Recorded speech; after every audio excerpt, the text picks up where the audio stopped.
Amados irmãos, no domingo anterior nós aprendemos sobre a origem do mal, não é? Anteriormente tínhamos aprendido sobre a origem, do mal, e depois sobre a origem do bem. Quando lemos a carta de Tiago, nós aprendemos lições preciosas, não é? Sobre sabedoria, sobre como viver em comunidade, sobre a vida de um cristão.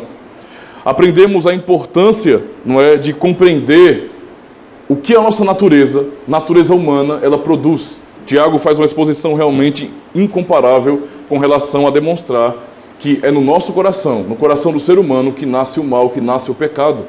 E o exemplo que nós temos disso, já desde a pregação, não é, anterior, foi justamente a queda do ser humano, a nossa queda, não é? Onde fomos criados em todo o estado de bênçãos, mas ainda assim nós buscamos o mal, buscamos desobedecer a Deus. Ou seja, no coração do homem é que nasce o mal. E em contraposição a isso, Tiago ensina de maneira muito clara que aquilo que é bom, verdadeiramente bom, não tem origem no coração humano, mas tem origem unicamente em Deus. Isso de fato quebra qualquer pensamento que exalte a figura humana, que exalte o ser humano como sendo um ser genuinamente bom. Nós somos pecadores, não é? E se podemos admitir isso, que somos pecadores, não há como dizer que nós mesmos, não é, temos em nossa própria natureza essa origem do bem. Temos que reconhecer então que o que temos é a misericórdia do Senhor. Como Tiago diz, toda boa dádiva e todo dom perfeito vem lá do alto, descendo do Pai das luzes. Ou seja, tudo aquilo que é verdadeiramente bom, essencialmente bom, vem de Deus. Essa é a compreensão importante para nós hoje também, irmãos. Tiago aqui agora, ele começa a fazer uma explicação, uma exposição para a igreja, para as igrejas daquele período, não é, de aplicação dessas verdades. Já entendendo uma vez a origem do mal e a origem do bem, que vem de Deus, não é? Temos que compreender como o bem ele é demonstrado na prática. E então, nós lemos no capítulo 1 de Tiago, eu queria convidá-los a abrir a Bíblia de vocês, o capítulo 1 de Tiago, nós vamos ler do versículo 19 ao versículo 27, que é o texto da pregação dessa noite. Diz assim a palavra do Senhor: Sabeis estas coisas, meus amados irmãos.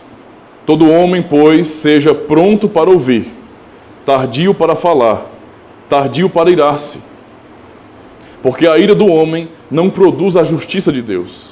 Portanto, despojando-vos de toda impureza e acúmulo de maldade, acolhei com mansidão a palavra em vós implantada, a qual é poderosa para salvar a vossa alma.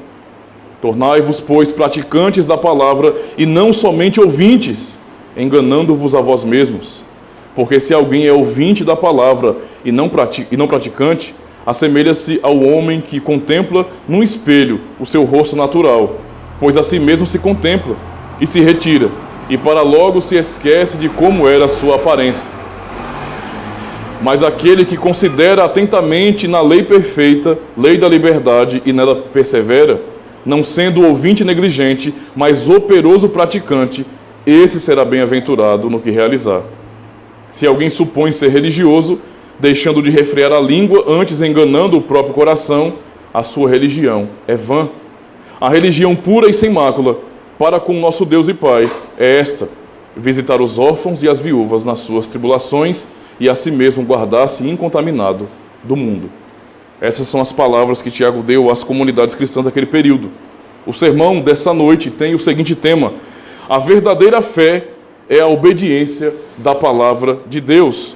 E veremos esse tema em 3 partes. Primeiro, devemos ser guiados por Deus e não por nossas emoções. Segundo, devemos praticar o evangelho que ouvimos e conhecemos. E, por último, devemos amar a Deus acima de tudo e o próximo como a nós mesmos. Observando então a primeira parte, irmãos, que devemos ser guiados por Deus e não por nossas emoções. Tiago começa o versículo 19 de sua carta, no capítulo 1, trazendo exortação sobre o julgamento antecipado dos fatos, situações ou circunstâncias ou descontrole emocional que sempre nos leva ao erro, ao pecado, não é? E a fazer ou falar coisas que amanhã vamos nos arrepender. Tiago trata disso de maneira muito clara quando ele afirma: sabeis essas coisas, meus amados irmãos, todo homem, pois, seja pronto para ouvir, tardio para falar, tardio para irar-se. Tiago aqui está abordando justamente a questão do controle, não é? Das pessoas que vivem em comunidade, não é? Dos cristãos, a terem controle, a serem pessoas conscientes, a não agirem nesse sentido de maneira precipitada, sem que você possa conhecer alguma coisa e entender o porquê das questões, das coisas, você simplesmente começar a julgar antecipadamente e se deixar levar por suas emoções e se irar nesse sentido de maneira injusta e então, de maneira antecipada, julgar. Agir sem pensar é completamente incompatível com aquilo que chamamos de fé, não é? Todo o tema geral da carta de Tiago é justamente a fé operante. Nós não enxergamos em Tiago de forma nenhuma uma aplicação de fé que é apenas abstrata, não é? Que é algo meramente invisível, mas uma fé que é vista pela nossa própria vida, que é vista na maneira de viver da igreja. Então ele aborda isso e é por isso que ele trata justamente nessa aplicação do bem, na aplicação da fé verdadeira, essa questão do relacionamento. O relacionamento dos irmãos, não é? Como os irmãos, como a igreja tem aprendido a lidar com os relacionamentos. Isso de fato é muito importante, porque expressa a fé da igreja. Tiago está exortando os irmãos em amor. Por isso que ele diz, meus amados irmãos. É uma exortação pastoral, para que aqueles cristãos daquele período pudessem ouvi-lo como um pastor que ama o rebanho e quer o bem da igreja. Aqueles cristãos, como nós já lemos no primeiro sermão, na verdade, eles tinham vários problemas. Essa carta é escrita para resolver vários problemas, para exortar acerca de vários erros nas comunidades, não é? Principalmente os problemas de relacionamento. E é por isso que Tiago aborda de maneira tão clara questões como soberba, não é? Ou sabedoria nesse sentido, devemos ter. E então começa a aplicar essa questão prática da fé. E aqui, de maneira muito clara, ele dá uma demonstração do amor de Deus em exortar a igreja. Às vezes nós pensamos que as palavras duras que Deus dá em sua palavra, não é? São palavras que são fortes demais, nós não temos que ouvir isso, ou não queremos ouvir, nós preferimos ouvir palavras de consolo sempre. Nós temos que ouvir palavras de consolo, não é? Palavras de incentivo, de ânimo, isso é bom para nós. Mas também precisamos ouvir quando o Senhor está nos corrigindo. O próprio texto da palavra de Deus em Provérbios 3:12 diz bem assim, porque o Senhor repreende aquele a quem ama, assim como o pai ao filho a quem quer bem. Hebreus capítulo 12, versículo 6 também diz, pois o Senhor corrige ao que ama e açoita a todo o que recebe por filho. Tiago, ele quando exorta as igrejas, exorta os cristãos, ele tem isso em mente. E é isso que nós temos que ter hoje, não é? A compreensão de que Deus está nos exortando porque Ele nos ama. Se Ele não nos amasse, Ele simplesmente nos deixaria viver de maneira dissoluta, não é? Sem regras, sem disciplina, sem firmeza na verdade, apenas vivendo, não é? Como se, na verdade, eu dissesse que Deus existe, mas eu não vivo como se Ele existisse. Vivo como um ateu. Então, nós lemos no versículo 19, todo homem, pois seja pronto para ouvir, tardio para falar e tardio para se irar. Qual a lição aqui, então, a ser aprendida? O que significa ser pronto para ouvir? Tiago quer ensinar para a igreja que ser pronto para ouvir, não é? É ser humilde. Não precipitado, mas sábio. Ser pronto para ouvir é estar atento, ou seja, com sinceridade para ouvir os demais irmãos, as outras pessoas. Há um problema comum hoje, que é o agir precipitado. Nós enfrentamos um problema hoje que é o problema da dedução. As pessoas deduzem demais, não é? Opiniões e mais opiniões são fundamentadas em nada. As pessoas falam, eu não concordo com isso. Você pergunta, por quê? Ela não tem uma base para discordar do que está dizendo, do que você está dizendo, não é? Então as pessoas estão acostumadas a deduzir. Eu penso assim, eu penso assado, eu não concordo com isso, eu não concordo com aquilo. E você pergunta, por que você não concorda? Qual a razão da sua discordância? E não há uma razão. Simplesmente eu não quero, eu não aceito, eu não concordo, não é? E parece que isso hoje é bastante exaltado. Parece que é até inteligente você discordar sem razão.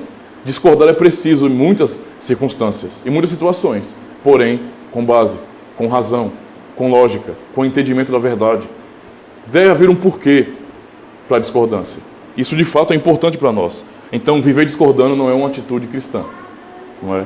O cristão ele precisa realmente aprender a julgar com sabedoria e não de maneira antecipada, precipitada, dizer que não concorda e pronto e não querer ouvir as pessoas. Isso demonstra, ao contrário da humildade, demonstra arrogância. Isso é um problema que todos nós enfrentamos muitas vezes, não é?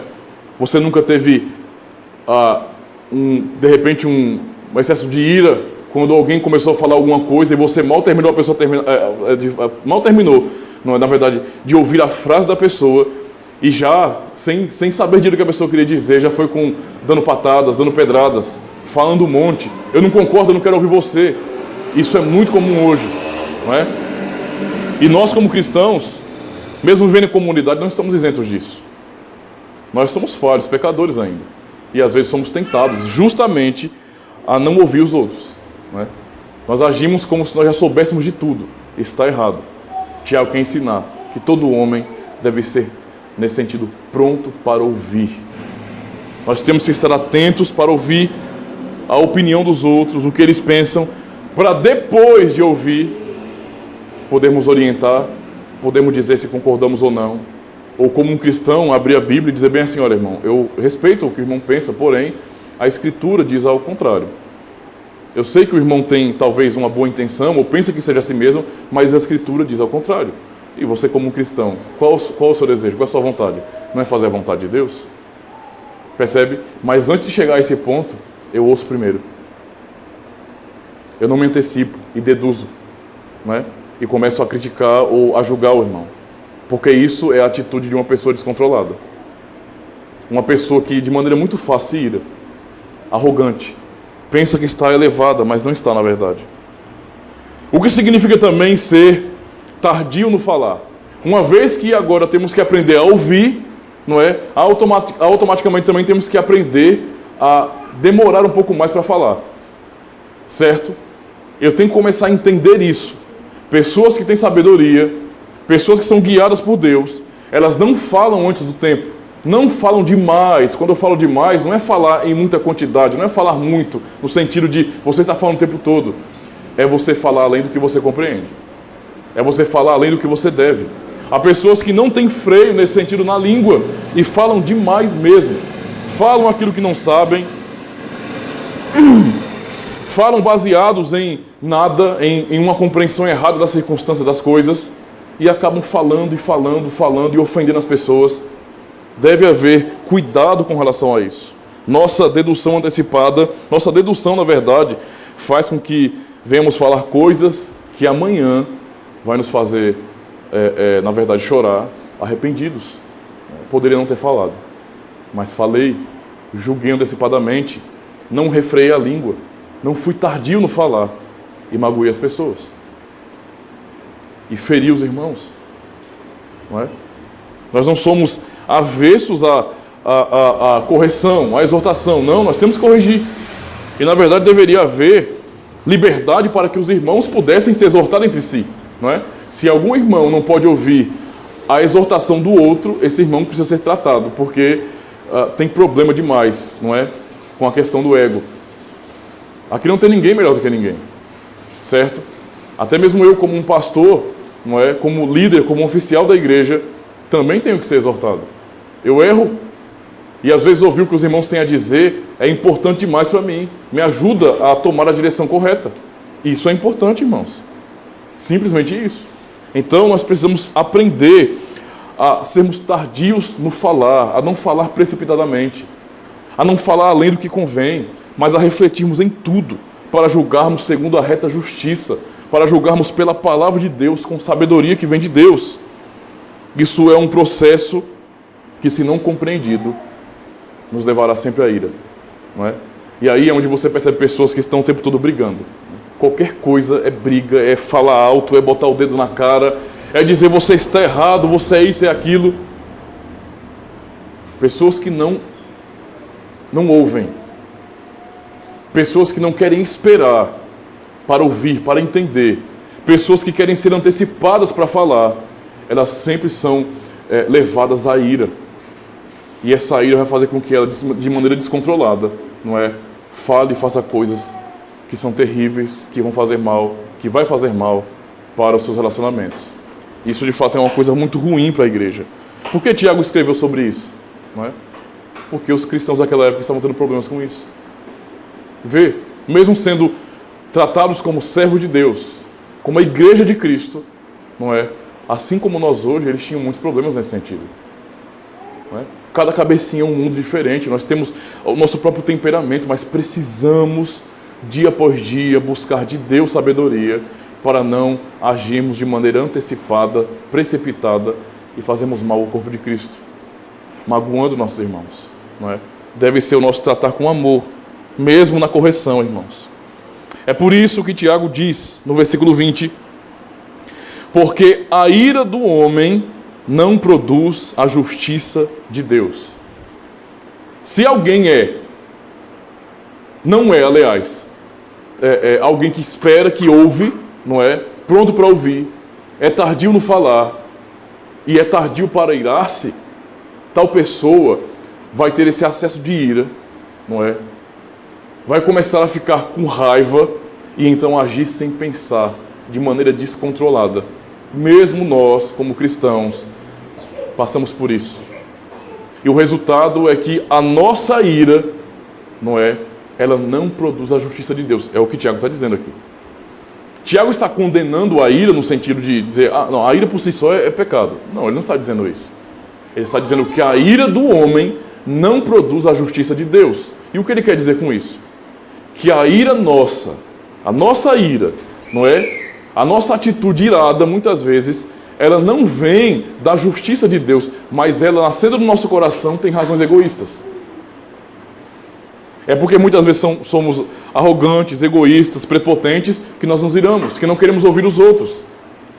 No nosso coração, não é? A ira nasce não por causa da justiça de Deus, mas a ira nasce por causa do nosso próprio pecado, das nossas falhas, não é? Nós julgamos errado, nós entendemos errado, nós não queremos ouvir os outros e nos iramos à toa. E fazemos uma confusão com coisas pequenas, com coisas que não significam absolutamente nada, que não vale a pena nesse sentido. Então é aí que a ira do homem está fundamentada, não na justiça. Em Lamentações, Jeremias 13:39, nós lemos: de que se queixa, pois, o homem vivente? Queixe-se cada um de seus próprios pecados. A ideia do texto é, na verdade, uma coisa estranha. Como é que alguém pode estar se queixando, não é, quando está sendo punido, se essa pessoa pecou? Qual o sentido disso, não é? Por que você está se queixando? Por que você está reclamando nesse sentido se você fez por onde merecer isso? Se você plantou o que é ruim, está colhendo o que é ruim, porque você está agindo como se a vida fosse injusta. Percebe a situação? Então a ideia é essa. Aplicando isso a um sentido geral, ao mundo, é justamente assim que as pessoas agem. As pessoas estão o tempo todo brigando, fazendo guerra, não é? Não por uma causa realmente justa, muitas vezes. Não é sempre que nós podemos observar isso. Mas muitas vezes, não é? A razão para as contendas, para as discussões, para as brigas, é só o próprio coração. É porque eu não aceito, eu não quero, eu não concordo, eu não vou fazer. É por causa disso, não é? E isso demonstra de maneira muito clara razões egoístas. Por isso que Tiago diz, a ira do homem, ela não produz a justiça de Deus. Não produz a justiça de Deus. Tiago não está condenando a ira em si, porque nós não podemos confundir as coisas e entender que a ira em si é pecado. Por quê? Porque Deus é um Deus irado. Às vezes as pessoas não têm conhecimento dessas questões porque não leem tanto a Bíblia. Mas se você for ler os textos da palavra de Deus, toda a Escritura, ela inteira, você vai perceber que a vida se resume a isso. Nós somos criados por Deus, Ele criou todas as coisas, nós caímos e nos rebelamos contra Ele, então nos tornamos pecadores e afastados de Deus. Deus, porque é santo e é justo, Ele está irado contra o pecado do ser humano, contra o ser humano pecador. E, portanto, desde a antiguidade, nós vemos Deus agindo com justiça, com juízo, em várias nações. Ele destruiu povos no passado. Não é? Ele é soberano sobre todas as coisas e continua agindo. Então, coisas que têm acontecido terríveis, que aconteceram terríveis, demonstram justamente a ira dele contra o pecado. Deus é tão irado nesse sentido contra o pecado, por sua santidade, que Ele mesmo, como nós aprendemos na palavra, Ele criou o inferno para isso. O inferno não é uma criação do diabo, dos seres celestiais caídos, não, é uma criação de Deus para punir a todos eles. Então veja, isso demonstra a ira de Deus. Ele de fato é um Deus irado porque ele é santo. Mas a ira de Deus, ela não é como a ira do homem. A ira de Deus é uma ira santa. A nossa ira, muitas vezes, é uma ira egoísta, baseada no nosso egoísmo, no nosso coração, nas nossas concepções. Mas a ira de Deus, não é? Ela é justamente porque ele é um Deus santo, todo-poderoso, e ele é justo. E ele não tolera a injustiça. Por isso ele determinou um dia para julgar. Não foi o que nós confessamos no credo apostólico? Que Cristo há de vir para julgar vivos e mortos. É isso que ele irá fazer. Ele vem um dia para julgar a cada pessoa neste mundo. E então, ele vai demonstrar sua ira àqueles que, afastados de Deus, vivem a vida de pecado. Irmãos, essa é a realidade. É por isso que a ira de Deus, ela é correta, ela é santa, ela é perfeita. Quando nós vemos a expressão de ira, por exemplo, nos Salmos, nós temos salmos imprecatórios, né? O Salmo 139, o Salmo 2, por exemplo, são salmos de juízo, onde os salmistas estão expressando juízo e ira contra os ímpios.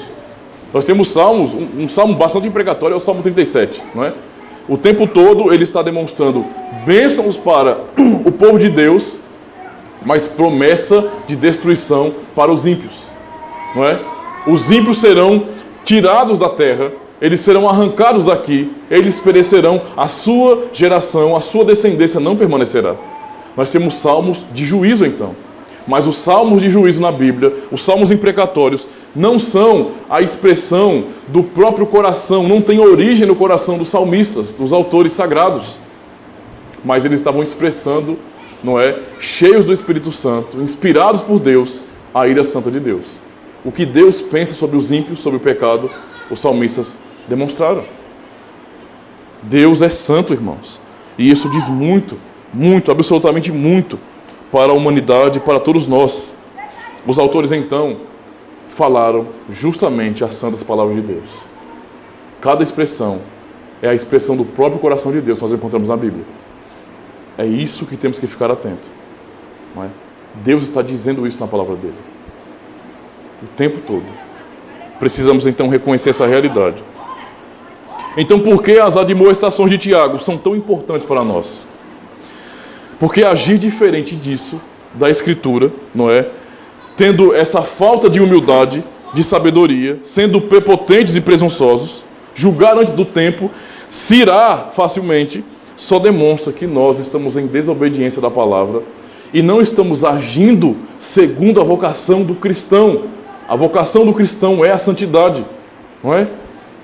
A vocação do cristão é seguir a Cristo, é isso que o nome cristão significa. Eu sou um cristão por quê? Porque eu sigo a Cristo. E Cristo é o quê? É santo. Como ele viveu de maneira santa? Se ele viveu de maneira santa, irmãos, nós não podemos observar qualquer outro modo de viver, senão o que Cristo disse, senão como ele viveu.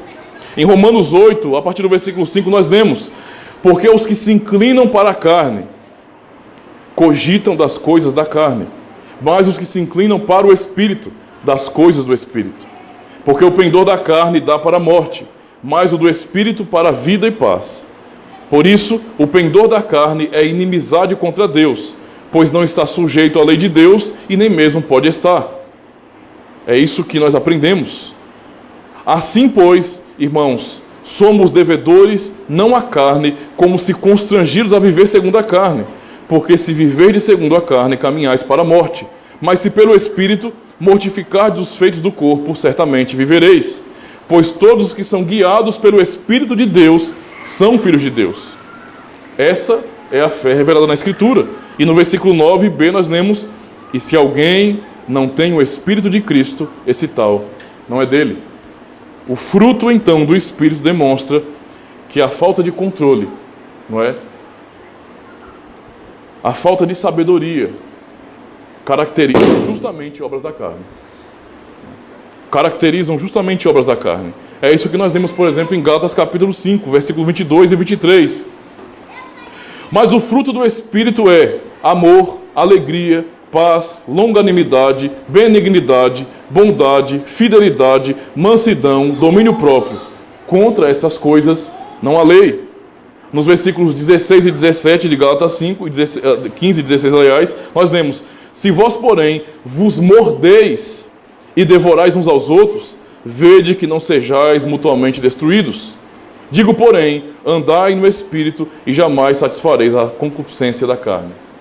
Então veja o contraste, não é? Do que é você viver segundo a própria natureza humana, segundo a carne, e você viver segundo o Espírito. Se o Espírito de Deus habita em nós, então haverá fruto disso. Se eu digo que eu tenho fé verdadeira, que eu creio de fato em Deus, haverá fruto disso. E é disso que Tiago trata. Nós vemos em Efésios 5, verso 18, por exemplo, e não vos embriagueis com vinho no qual há dissolução ou contenda, mas enchei-vos do Espírito. Enchei-vos do Espírito. Percebam isso aqui. É um imperativo. Enchei-vos do Espírito. Não sejam assim, não sejam carnais, não vivam em dissolução, em contendas, em brigas, mas enchei-vos do Espírito. Isso é imperativo. E se isso é imperativo, não é? É uma ordem, é mandamento para nós, para a igreja.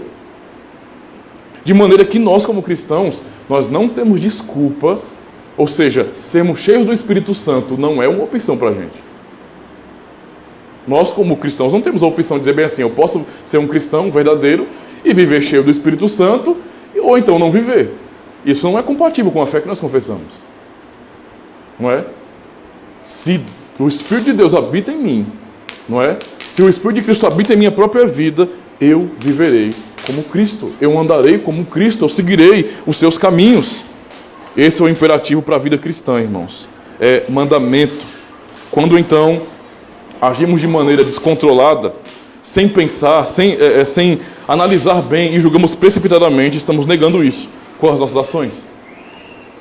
Portanto, se você tem dificuldade, não é, de lidar com seus irmãos, de ouvi-los com humildade, de respeitá-los como membros do corpo de Cristo, como irmãos seus, e por conta disso procuram sempre, ou de maneira descontrolada, brigam, contendem entre si, estão demonstrando com a própria vida que não estão vivendo de acordo com o Espírito. Isso é um mal para a igreja, não é? Temos que ouvir então essa exortação. A segunda parte do sermão nós aprendemos que devemos praticar o evangelho que ouvimos. Nós lemos verso 21, justamente assim, portanto, despojando-vos de toda impureza e acúmulo de maldade, acolhei com mansidão a palavra em vós implantada, a qual é poderosa para salvar a vossa alma. Essa palavra é certamente um confronto para os cristãos, não é? Porque nós somos falhos. Tiago diz de maneira muito clara sobre o acolher, o receber de verdade a palavra em nós implantada. Aquilo que nós ouvimos, o Santo Evangelho, não pode ser uma coisa que nós ouvimos, achamos bonito, muito legal, exemplar, mas nós não nos comprometemos com aquilo. Ele está dizendo em contraposição a um tipo de vida descontrolada, desrespeitosa, de contendas, que nós devemos acolher a palavra. Nós devemos de fato nos comprometer com aquilo que nós ouvimos do Senhor, do Evangelho. Não é? E isso de fato é importante demais para a igreja, irmãos.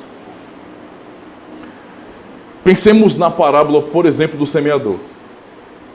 Observando, lembrando da parábola, em Mateus 13 nós vemos a parábola. Na parábola o semeador saiu fazendo o seu trabalho, não é? E semeou em vários terrenos criados soberanamente por Deus. Somente no último terreno, não é? Que é a boa terra, como o texto diz, que a semente germinou e cresceu de maneira completa. A palavra, como Jesus vai explicar aos discípulos, a parábola, não é? A semente é a palavra de Deus. A semente lançada na parábola é a palavra de Deus, não é? E a terra, o coração dos homens. É no coração dos homens que a semente da palavra é lançada. E o que tira, né, o que tira a palavra, não tenho medo não, viu? O que tira a palavra, não é? O que rouba essa semente, essa palavra, Jesus disse que é o diabo. Que a primeira terra, quando recebe logo a semente no solo, o diabo vem logo e toma. E tira a semente.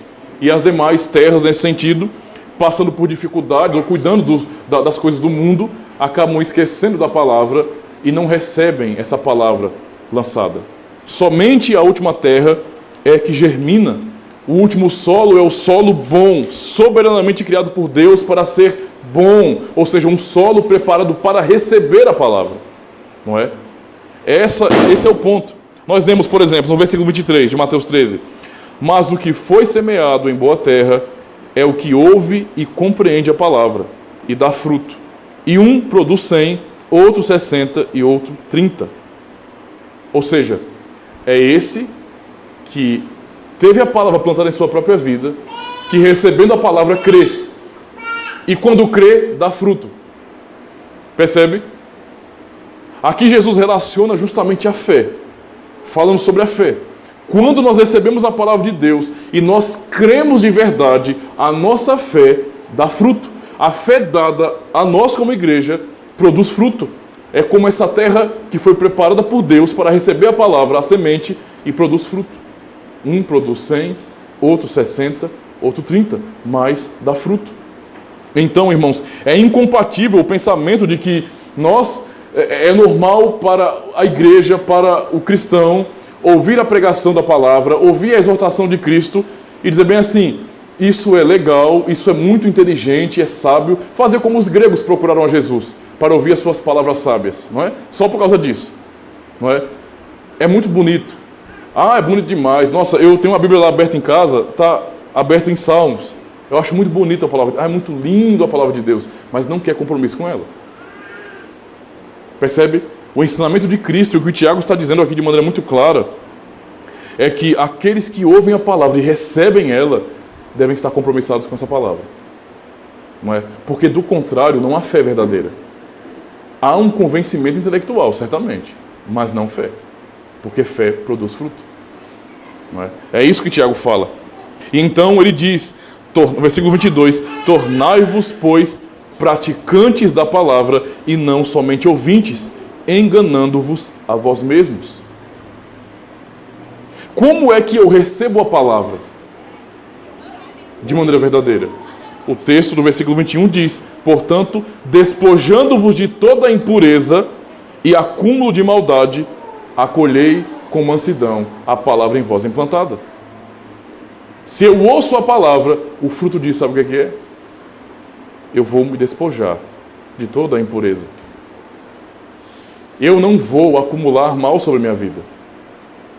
Isso quer dizer o quê? Que a minha forma de viver vai ser diferente.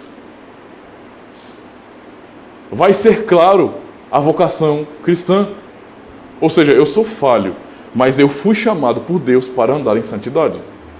Se eu recebi a palavra de verdade, se essa palavra foi plantada em mim, no meu interior, se há uma semente do Espírito Santo, da palavra em mim, então logo, como alguém convertido de verdade ao Senhor, eu não vou mais compreender esse mundo, a cultura do mundo, as coisas do mundo, os princípios do mundo, como algo bom que glorifica a Deus, porque eu vou perceber completamente ali o erro, o pecado, aquilo que é contra os mandamentos do Senhor. E então eu vou me despojar de toda a impureza e de acúmulo de maldade. Por isso ele diz, tornai-vos, pois, praticantes da palavra. A Bíblia Sagrada, a palavra de Deus, não é um livro apenas exemplar. Às vezes as pessoas encaram a Escritura como sendo um livro de história, somente de história, não é? Mas aqui tem história, tem registro.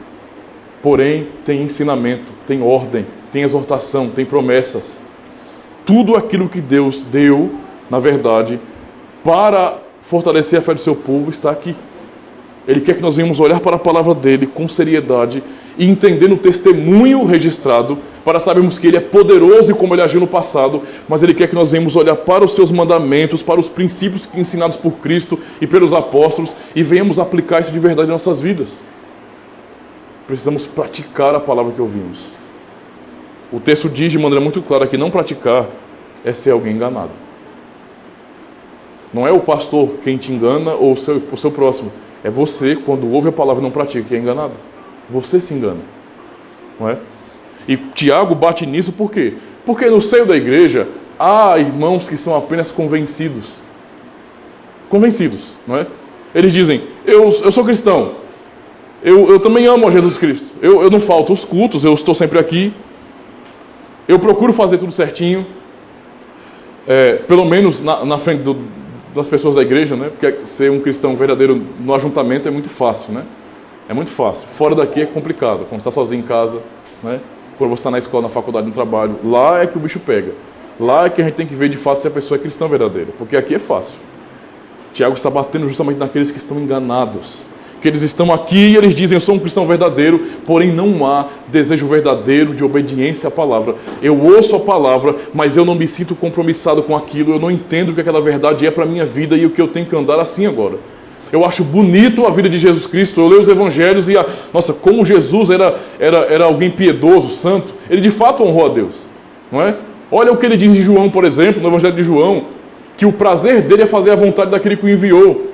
Ou seja, o prazer do Senhor Jesus Cristo, enquanto andou nesse mundo, era fazer a vontade do Pai. Que exemplo, irmãos, que exemplo, coisa bonita, não é? E eu olho, admiro, mas como uma coisa de longe, eu não quero para mim. Eu não quero isso para mim, não é? Porque me compromissar com isso, me comprometer com isso, não é?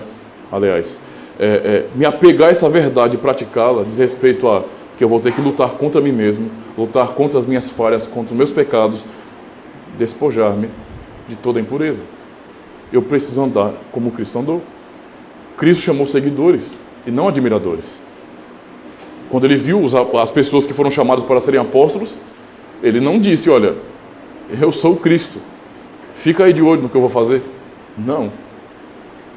Ele os chamou, me sigam. Larguem o que vocês estão fazendo e me sigam. Não é? Então nós, como cristãos, somos seguidores do Senhor Jesus Cristo e, portanto, precisamos ouvir a palavra e praticá-la. Temos que colocar em prática essa palavra em nossas vidas, irmãos. Certamente o ensino de Tiago é um verdadeiro tapa na cara de cristãos que usam a igreja, a Bíblia, a comunidade para se esconder. Porque se você pegar o jeito da coisa, né? Você pegou o jeito. Eu já entendi que domingo você vai para o culto de manhã e vai para o culto à noite. Certo? Eu entendi que tem que aprender a cantar aqueles hinos ali. Então, se eu vou tirar de letra, tem que ter uma Bíblia na mão. Então eu vou lá andar com minha Bíbliazinha na rua, em amostra, né? Demonstrando minha Bíbliazinha na rua. Todo mundo vai me ver indo para a igreja. Para onde é que você está indo, hein, fulano? Estou indo ali para a igreja. Eu sou um cristão. Não é? É fácil você se adaptar a esses moldes. Isso aqui não é o ponto. O ponto é, isso é um tapa na cara para as pessoas que, mesmo aqui dentro, não é? Elas não têm no seu próprio coração o prazer de obedecer a Deus. Elas não querem praticar a palavra. Elas usam aquilo que nós podemos entender como as regras, a ética, os valores morais para se esconder, mas não amam a vontade de Deus. Não são como o salmista que expressa prazer na lei do Senhor. Ou como nós cantamos no Salmo 1, que antes o prazer desse bem-aventurado, desse justo, está na lei do Senhor e na sua lei medida de dia e de noite. E esse que não é a pessoa que ama a lei de Deus, que ama os princípios da palavra do Senhor, que ama a vontade do Senhor, é alguém que, como o salmista expressa de maneira muito clara, como nós cantamos, plantado junto à margem das águas, ao ribeiro de águas, e ali ele recebe vida. Ele é alimentado, ele é bem-aventurado, ele é abençoado por isso, não é? Porque ele ama a lei do Senhor e então ele vai produzir fruto. Vai ser uma árvore frutífera, uma árvore que dá testemunho, alguém que dá testemunho. Quando o Tiago diz isso, nós temos que pensar, por exemplo, naquilo que Paulo escreve aos Gálatas, no capítulo 6. Ele diz bem assim, não erreis, de Deus não se deve escarnecer, porque tudo o que o homem semear, isso também ceifará. Porque o que semeia na sua carne, da carne ceifará corrupção, mas o que semeia no Espírito, do Espírito ceifará a vida eterna. Gálatas 6, 7 e 8. Isso é uma exortação duríssima para aqueles que não têm prazer em Deus. É um consolo, é uma bênção para aqueles que de fato amam a Deus. Eu quero de fato agradar a Cristo. Eu quero de fato me comprometer com a palavra. Eu ouço é a voz do meu pastor, que é Jesus Cristo, dizendo como eu devo viver. Mas para aqueles que não amam a Cristo, vão ouvir isso como sendo uma repressão duríssima. Ouvir a palavra e não praticar não nos deixa isentos de juízo, não é? É o mesmo que afirmar com a própria vida que nós somos o solo mau. Se eu ouço a palavra e não pratico, não produzo fruto. Se eu não obedeço a palavra que diz enchei-vos do Espírito para produzir fruto, eu estou dizendo com a minha própria vida que eu sou um daqueles solos ruins. aquele solo pedregoso, aquele solo espinhento, aquele solo raso que não teve como a semente ser de fato implantada. Eu sou um solo ruim. Ou seja, por mais que se pregue, por mais que se ensine, eu nunca vou me comprometer com isso. Vou levar a minha vida todinha empurrando a vida cristã com a barriga, não é? Sem jamais me comprometer com essa verdade. Isso é o engano, irmãos. Isso é o engano. Nós, como cristãos reformados, falamos de fé, mas a fé que nós pregamos, a fé que a Bíblia ensina, nunca é uma fé desconectada da obediência. Para nós, fé é obediência. Ok? Então, jamais fale de fé desligando isso da obediência. Não faça essa dicotomia, essa separação. Fé é obediência. Se você não obedece, logo você não crê. Qual foi a atitude de Abraão e de todos os santos do passado, quando ouviram a palavra do Senhor e a promessa? Foi ficar olhando? Foi ficar observando? Olha, Foi ficar pensando no que Deus disse? Não. Eles saíram e foram para onde Deus ordenou.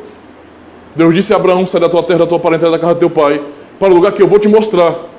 Abraão ficou parado na casa, em Ur dos Caldeus? Não. Ele se levantou, levou toda a sua família, os servos, todo mundo ali, não é? Da sua família imediata, e foi. E caminhou, confiando na palavra de Deus. Ou seja, a fé, ela expressa justamente a obediência. Se não há obediência, não há fé. Isso tem que ficar claro para os cristãos, não é? Porque hoje se fala muito de fé, e fé só baseado na ideia, não é? Na confiança naquilo que é abstrato, mas eu não manifesto isso na minha própria vida. Eu preguei sobre isso de manhã, sobre o Espírito Santo, sobre a obra dele de santificação. Nós precisamos atentar para isso, irmãos. Porque muitas pessoas falam de fé o tempo todo, porém, as suas vidas não demonstram que são seguidores de Cristo. De forma nenhuma. São pessoas que desrespeitam os pais, pessoas que não honram as autoridades, pessoas que são maldizentes, fofoqueiras, pessoas que não têm nenhum pudor em nada, absolutamente nada. Fazem o que der na telha, fazem o que o corpo quer, o que a carne quer, o que o coração deseja. São assim, guiados pelo coração. Não é? Mas a verdadeira fé diz respeito a ouvir o Evangelho e praticar o que o Evangelho diz. Simplesmente isso. Cristo disse: quer vir após mim? Se alguém quiser ser meu seguidor, tome a sua cruz todos os dias e siga-me. Ou você segue a Cristo obedecendo a palavra, porque é assim que segue a Cristo, ou você está se enganando, não é? Nem mesmo as pessoas que tanto prezam por milagres, pessoas que tanto prezam por curas, não é, milagrosas, e dão ênfase a manifestações espirituais, essas pessoas muitas vezes não têm fé nenhuma. São apenas crentes em uma religiosidade moderna, em um misticismo, mas não têm fé verdadeira. É por isso que o próprio Senhor Jesus Cristo, ele diz, por exemplo, em Mateus 7, e versículo 15 ao 22, eu vou ler esse texto porque é muito importante. O que Jesus diz, não é? E o que ele vai dizer, na verdade, lá no dia final. Mateus capítulo 7, do versículo 15 ao 22, é o que ele diz, irmãos. Acautelai-vos dos falsos profetas, que se vos apresentam disfarçados em ovelhas, mas por dentro são lobos roubadores. Olha o que ele diz: pelos seus frutos os conhecereis. Colhem-se porventura uvas de espinheiros ou figos de abrolhos? Assim, toda árvore boa produz bons frutos, porém a árvore má produz frutos maus. Não pode a árvore boa produzir frutos maus, nem a árvore má produzir frutos bons. Toda árvore que não produz bom fruto é cortada e lançada ao fogo. Assim, pois, pelos seus frutos os conhecereis. E olha o que ele diz agora, se referindo àquele dia, o dia final, o dia do juízo. Não é quando ele virá para julgar vivos e mortos. Nem todo aquele que me diz: Senhor, Senhor, olha, nós falamos em nome de Cristo, né? Nem todo entrará no reino dos céus, mas aquele que faz a vontade de meu Pai que está nos céus. Ou seja, é aquele que obedece, não aquele que diz. Percebem isso aí, irmãos? E ele diz mais: muitos naquele dia hão de dizer: Senhor, porventura não temos nós profetizado em teu nome, e em teu nome não expelimos demônios, e em teu nome não fizemos muitos milagres? Ora, Jesus Cristo, tu és o nosso Senhor. A vida todinha nós fomos cristãos. Nós crescemos em um lar cristão, fomos batizados, fomos catequizados, aprendemos tudo. E a vida todinha nós, seguimos isso. como é que o Senhor olha para nós agora e nos trata como se não nos conhecesse? Veja, Jesus, nós oramos em teu nome e pessoas foram curadas, certo? Nós oramos por pessoas, nós exorcizamos pessoas, nós oramos e pessoas foram libertas de demônios, de espíritos malignos. Fizemos coisas realmente incríveis nesse mundo. Como é que o Senhor olha para nós agora e nos trata como se não nos conhecesse? E Jesus diz no versículo 23, então lhes direi explicitamente, nunca vos conheci. Eu não conheço vocês, não é? Apartai-vos de mim, os que praticais a iniquidade. Essas são as palavras de Cristo para os enganados. Para aqueles que acreditam, que confiam que ser um cristão é apenas dizer que é um cristão. Mas a vida não tem transformação, não tem mudança. A ética bíblica, os princípios ensinados por Cristo não são vistos na vida dessa pessoa. É uma pessoa enganada, não é? É isso que está reservado para pessoas assim, irmãos. Versículo 23 e 24 de Tiago 1, olha o que ele diz. Porque se alguém é ouvinte da palavra e não cumpridor, é semelhante ao homem que contempla ao espelho o seu rosto natural, porque se contempla a si mesmo e vai-se e logo se esquece de como era.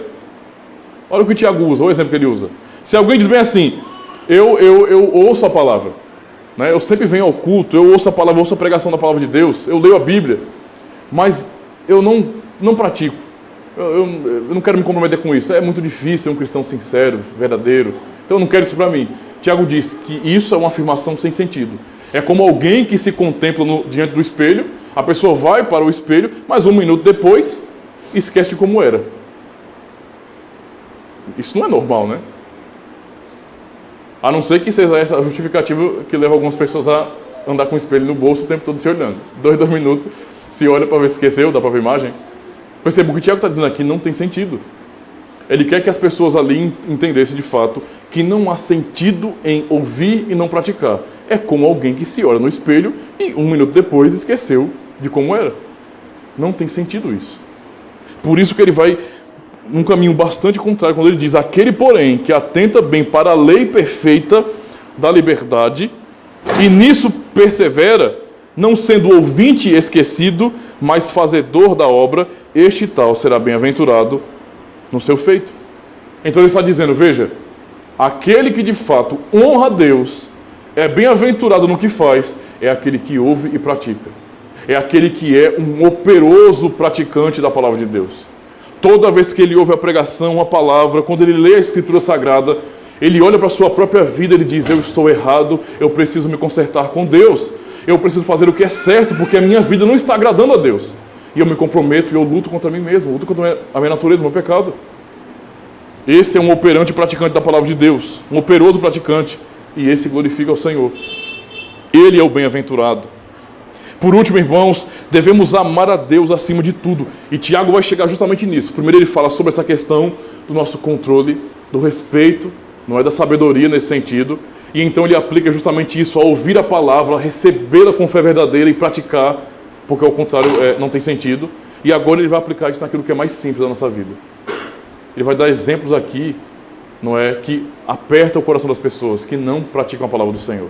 Quando ele diz, versículo 26, se alguém supõe ser religioso, e aí você pode usar a mesma palavra, se alguém supõe ser religioso, ou ter fé, ou ser piedoso, deixando de refrear a língua, antes enganando o próprio coração, a sua fé é vã, é inútil. E então ele diz, a religião pura e sem mácula para com o nosso Deus e Pai é esta, visitar os órfãos e as viúvas nas suas tribulações e a si mesmo se guardar incontaminado do mundo. Ouça o que o Tiago diz aqui então. Vamos pensar nisso. Se alguém diz que é religioso, que é piedoso, que tem fé verdadeira, porém é uma pessoa descontrolada, alguém que não pensa antes de falar, mas que sai magoando as pessoas, envolvido em confusões, sabe? É fofoqueiro, arruma confusão com o povo. Essa pessoa que diz ser religioso, ele diz, está enganando o seu próprio coração se age assim. a sua religião é vã.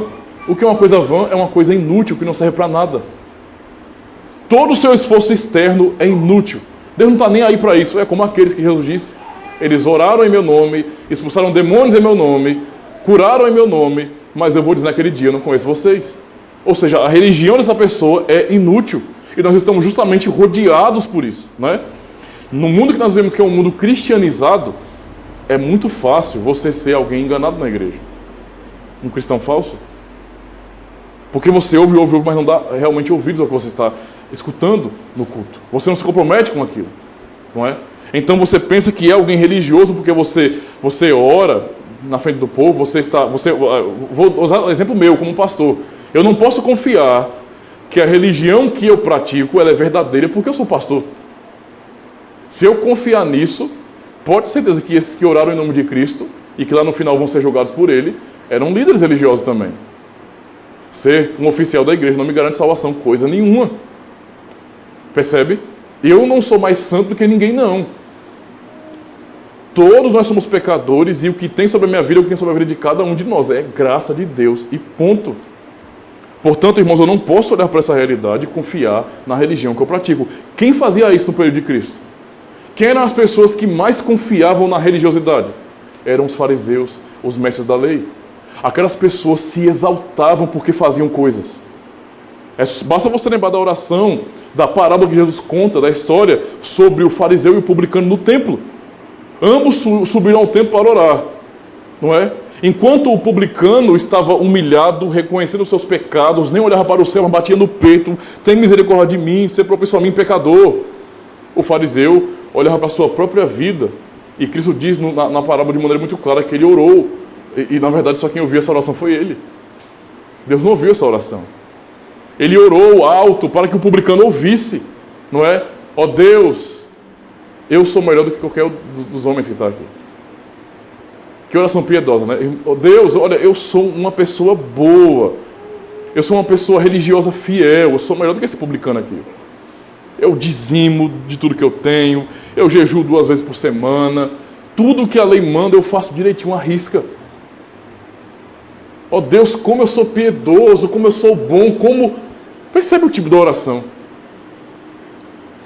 É disso que Tiago está falando. Pessoas que confiam nas práticas religiosas, mas não têm fé verdadeira. Elas confiam que o que fazem vai garantir elas no final.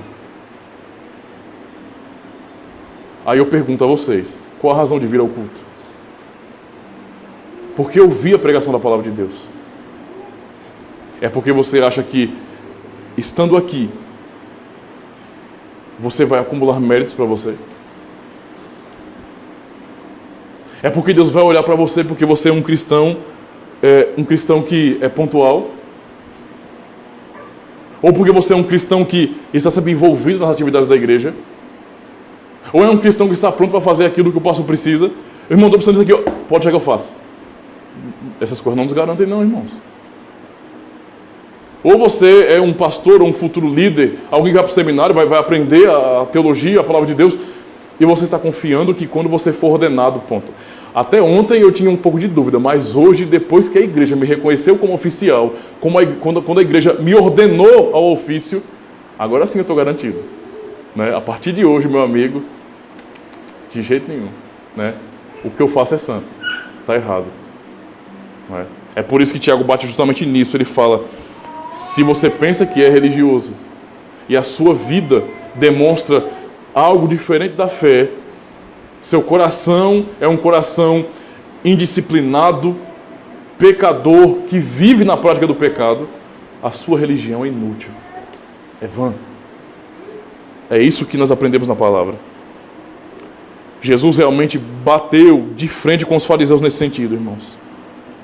Ele diz, por exemplo, em Mateus 23, verso 23 e 24, abertamente, para os fariseus, as maiores autoridades, né, os fariseus, saduceus, aqueles líderes religiosos, pessoas respeitadíssimas na sociedade. Quando chegava um fariseu, um líder religioso, um mestre da lei, o pobrezinho humilde, saia logo da cadeira. Meu senhor, por favor, senta aqui. Eles eram honrados diante das pessoas. Né? E todo mundo temia os fariseus porque entendiam eles como conhecedores da lei excelentes e praticantes da lei excelentes. Mas Jesus diz isso para eles na frente dos outros. Bem assim: ai de vós, escribas e fariseus, hipócritas, pois que dizimais a hortelã, e o endro e o cominho, e desprezais o mais importante da lei, o juízo, a misericórdia e a fé. Olha as palavras de Cristo para eles. Ai de vocês, hipócritas, porque vocês fazem tudo exatamente como a lei revelada, a lei da tradição, tudo que o povo faz como algo oficial, vocês fazem. Vocês obedecem isso externamente. E vocês dão ênfase a essas coisas, vocês dão valor, por exemplo, valor exagerado mesmo à entrega dos dízimos. Dízimo é necessário naquele tempo, não é? E até hoje também. O dízimo é necessário? Sim ou não? É. A igreja é responsável pela própria igreja. Não é? Não existe um empresário por trás da igreja, mantendo a igreja. Não, a igreja sustenta a igreja. Essa é a razão das nossas ofertas. Mas isso é o foco da nossa fé? Pois é, os fariseus entendiam assim. Eu sou melhor. Lembra da oração do fariseu no templo? Eu dizimo de tudo quanto eu tenho. Eu sou bom, hein?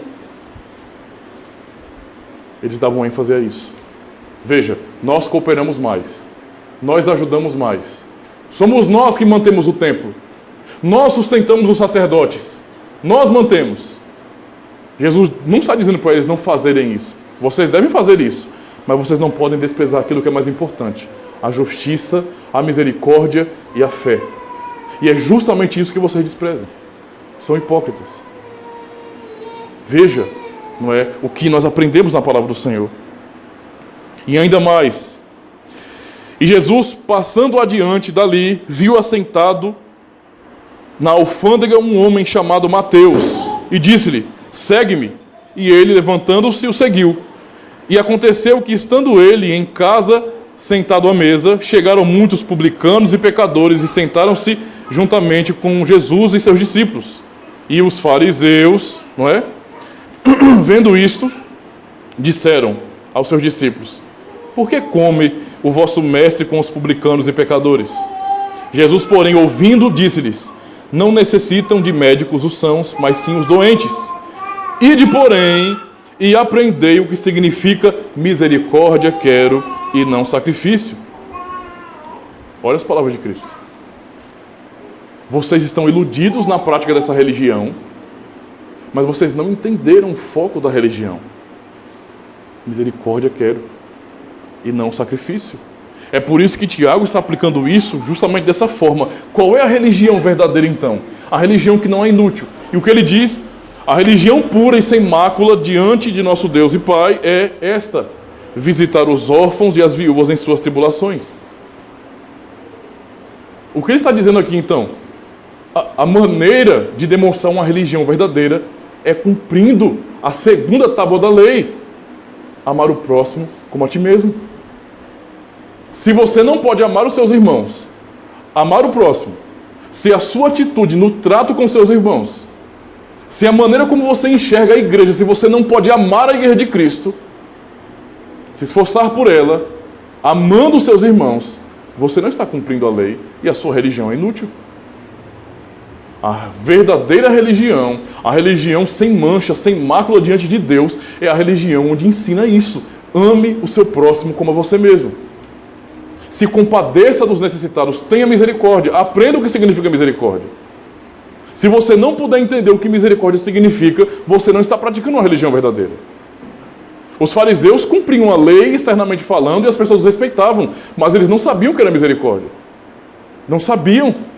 Eles parecem que tinham sangue nos olhos. Eles queriam o tempo todo vendo a lei ser cumprida, matando as pessoas. Eles perguntaram circunstâncias ou levaram em consideração que todos eles eram pecadores quando pegaram em flagrante a mulher em adultério? Não. De forma nenhuma. Inclusive foram tão hipócritas que excluíram o homem, porque ela não estava adulterando sozinha. Não é? Vamos esconder o homem aqui.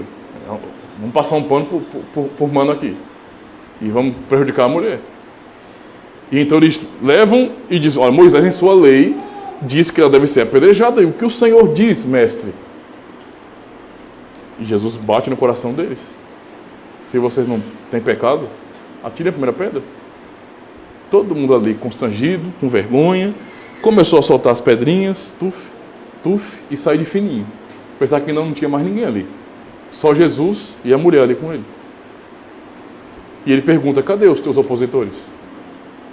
Eles te condenaram? Não, Senhor. Eu também não te condeno. Porém, vá e não peques mais. Jesus demonstrou que a lei ensina misericórdia e não sacrifício. Eles não entenderam isso. Eles tinham prazer em ver punição. É como hoje um irmão... Imagine a igreja... Irmãos, entenda. Nós não podemos, como igreja, não é, desonrar o nome de Cristo tolerando, por exemplo, uma pessoa que viva impureza na igreja. Né? A pessoa está de maneira escandalosa fazendo desgraça aí e difamando o nome de Cristo. Nós não podemos, como igreja, aceitar isso como normal. Não é? Uma pessoa dessa não é recebida, por exemplo, na mesa do Senhor. Para profanar a aliança de Cristo, não. Todavia, nós não podemos, como igreja, estarmos desejosos, não é? Matem-no! Lembrando dos Simpsons. Matem-no! Desejar que aquela pessoa seja punida imediatamente. Eu quero, vamos. Pastor, não dê tempo não. Pastor, o senhor está demorando demais para agir. O que aconteceu ali que o senhor não expulsou essa pessoa da igreja? Percebe? Nós não podemos ser assim. Porque se formos assim, seremos exatamente como os fariseus. Nós queremos ver a punição, o pior. Nós não queremos mais essa pessoa perto de nós. Expulse-a, excomungue essa pessoa da igreja. Se chega a um ponto desse, temos que, como igreja, fazer isso chorando, lamentando. Porque a pessoa não quer, não é porque nós não queremos. Porque Cristo nos ensina misericórdia. A lei é dada para isso e Tiago está ensinando justamente isso. Essa é a religião verdadeira. Se compadeçam dos seus irmãos. Olhem para a necessidade dos seus irmãos. O que os fariseus faziam, irmãos, era algo completamente diferente. Os fariseus, ao invés de ajudar as viúvas, como Tiago está dizendo aqui, Jesus vai dizer, ai de vocês, porque vocês devoram a casa das viúvas. Não é? Com o pretexto de longas orações. Veja, vocês têm que nos pagar, porque nós somos homens de Deus e viemos aqui. É o tipo de pessoa que anda com um envelopinho na mão, né, do bolso. Se você me chama para ir à sua casa e fazer uma visita, eu estou aqui com o envelopinho aqui. Eu vou deixar bem a mostra assim no bolso para você saber. E quando terminar a visita, tem oferta, filho.